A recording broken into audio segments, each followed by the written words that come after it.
Tile ale tɛ pan dugu kunna ko a ka dɔgɔ. An ka foli ni tanu bɛ IAI TV filɛbaa jamakulu ye. Mali kɔnɔ ani Mali kɔ kan. Aw bisimila an ka bi don kibaruyaw kɛnɛ kan. Kunnafoni dantigɛ la Kaye dugu kɔnɔ ka kɛ ni ɲɛnaminimafɛnw kɛlɛli hukumu ye.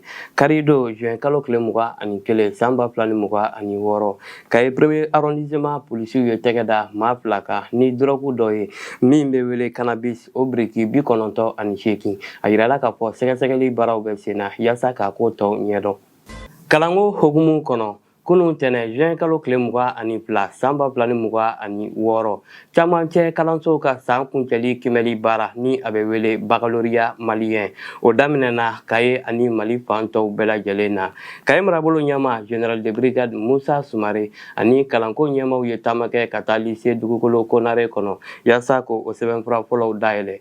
Hakilina jiginna Kaye académie tɔgɔ la kalanden mɔgɔ 4911 de bɛ ka baki kɛ ɲina. Halisa an bɛ to ni Kaye kɔnɔ kibaruyaw ye ka kɛ ni jamana ye sariya mun ta ni o ye bolimafɛn sen 2 dɔw ani sen 3 jɔli ani u bolili dugubaw ni ɲɔgɔn cɛ. Kunun tɛnɛ juin kalo tile 22 san 2026 Kaye marabolo ɲɛma général de brigade Musa Sumare ale ni jagokɛlaw ye ɲɔgɔn ye kɛ yaasa ka ɲɛfɔli kɛ o kan. A yirala k'a fɔ fɛn min ye ni bolimafɛn kofɔlen ninnu ye u doni u dili ani u ni minɛnw feereli o ka jɔ. Wa a yirala k'a fɔ ni a bɛ mɔgɔ minnu bolo olu ka wuli ka t'u kofɔ.